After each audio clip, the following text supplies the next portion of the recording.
mai thế nó lại đón nhỉ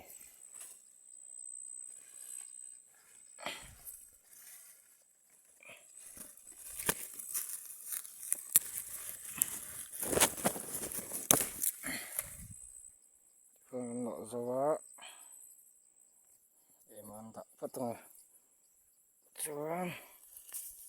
đây hiện ống lẻ không làm mấy ống quá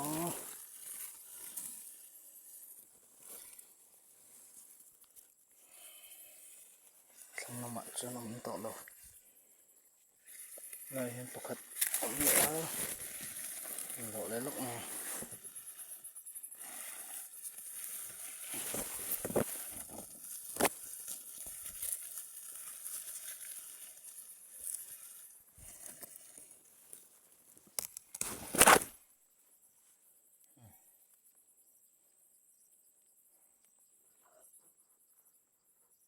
xuống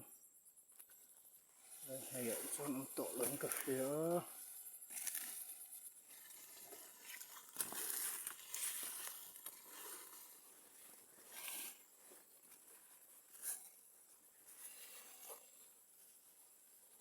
lại trên ông tổ lồng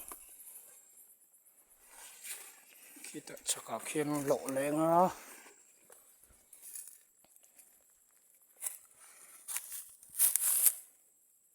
đây mình khai thì hết chỗ mới đã xem còn lẽ hôm nay lọ như mấy xuống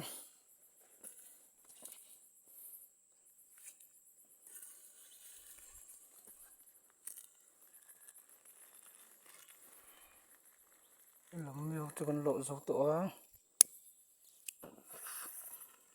anh bọc bò nên lộ lại lúc này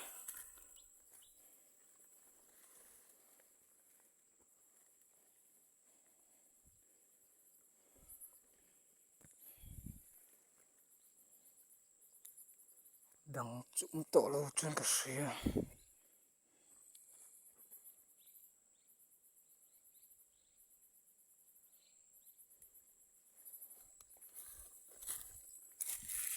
ôi lộn ta đấy mèo nó chạy lại mấy mày ta kinh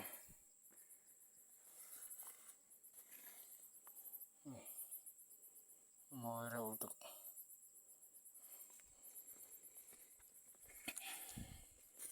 chắc nó sầu lễ ngó cho này tại hiền lộ tổ sao số này phải ở sân đâu mà cái này hiền lộ vứt luôn này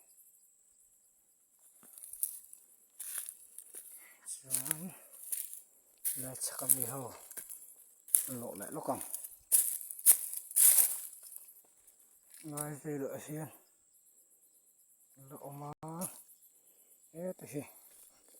đúng lỗi nào thôi làm này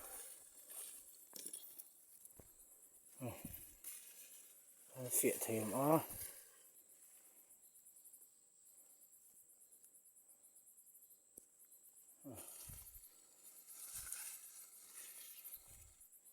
lụa này này luôn điền cho khóc mai po he này bữa mai po sen po này đậu lại lúc này là mi he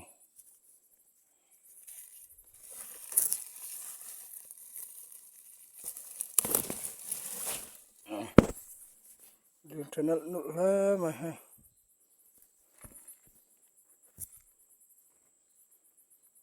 xuống thì đặt lúc đó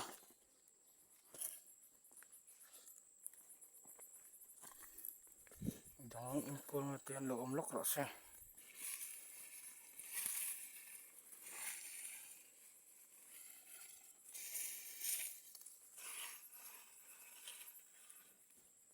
đây em thấy lúc mà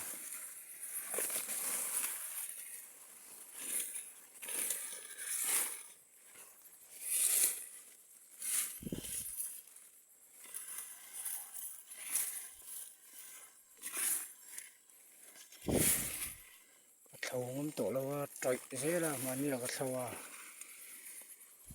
lọ rõ vách con nào đâu trên sâu tổ là ổng tấp vào phải là cho này chú xem tổ hạt đó ạ vậy lọ cho phải lọ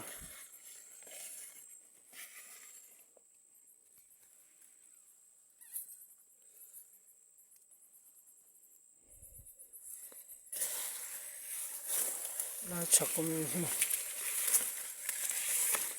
làm nhiều phát tục tuần tiểu hay lên khói được nó tại hiện tập một lệ tổ lô ra rồi trời lẽ đã nghe mình đơn này có bầu đấy hết rồi hiện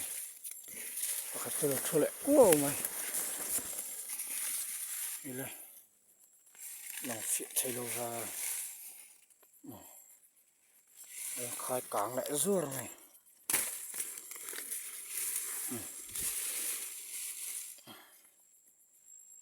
đấy thật lớn là khai cảng này hiếm khắp mày là lẽ lắm này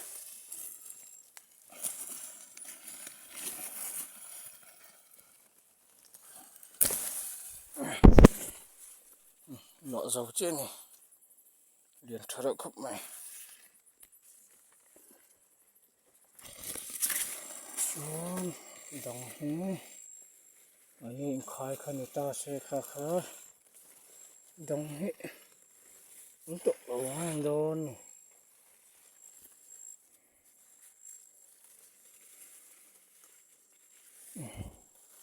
đồng cũng tụ lên đồng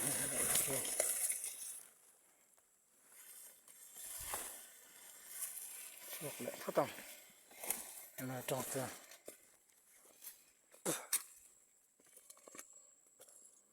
là hình như chỉ là lọ nó khá chán chọc là hiện lại lúc còn nó như vậy xem thì cô chạy hết thì khó cho lỗ ôm lẽ rồi khói vợ mày nhìn thở khúc lại hết mọi này rồi khói nó nữa mày lộ lại lúc mày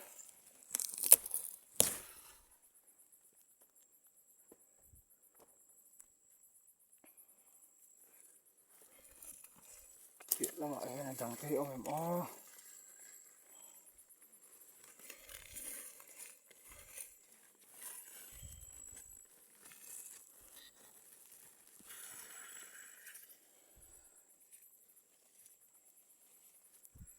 dòng chú ông tổ lụng về khúc này có lòng chim nó lên rồi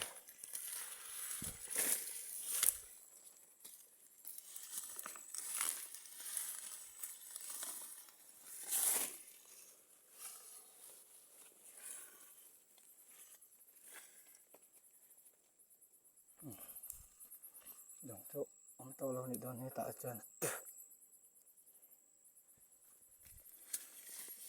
đấy được phát tầm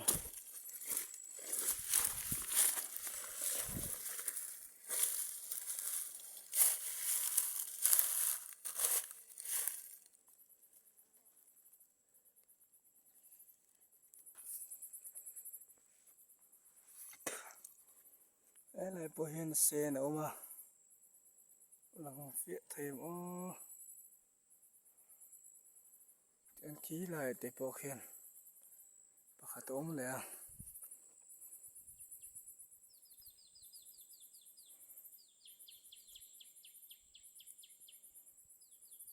lần thầy lâu đường thân chân